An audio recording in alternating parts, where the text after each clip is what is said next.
Hey everyone, it's Kevin Taylor with Wildlife Expeditions of Teton Science Schools.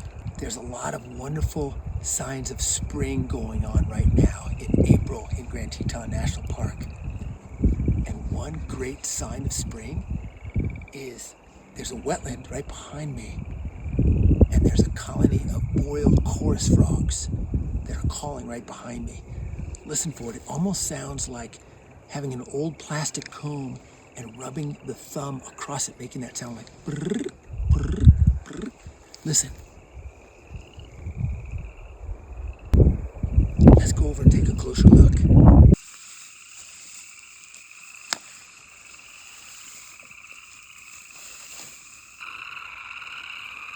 take a look, there's a frog. Oh, there was a frog right behind that adult male. Oh, came in again. That might be a female. That's right behind the male that's vocalizing.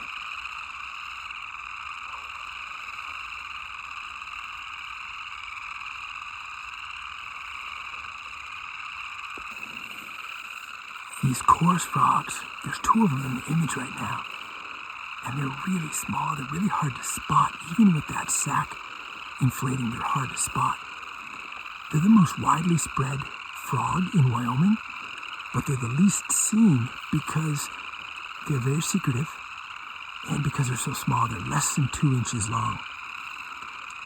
Males inflate that single vocal sac, and you can see as that sac inflates, the air goes out of their body.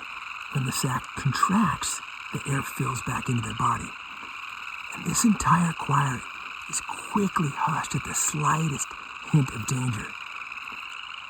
Once the breeding occurs, eggs are deposited in clusters of 20 to 100, and they're kind of glued to this submerged vegetation that's right around where the frogs are.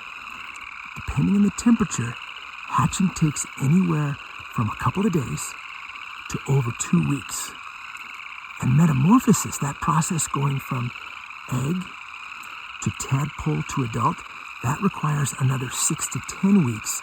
But sometimes a pond like this will dry up before metamorphosis is complete. And sexual maturity for these frogs is reached anywhere from 1 to 2 years. At the beginning of the episode, I mentioned how the chorus frogs sound like rubbing your thumb across a comb, just like this. From now on, when you see a comb, rub your thumb across the top of it and think about spring in Grand Teton National Park. Come exploring with Wildlife Expeditions of Teton Science Schools.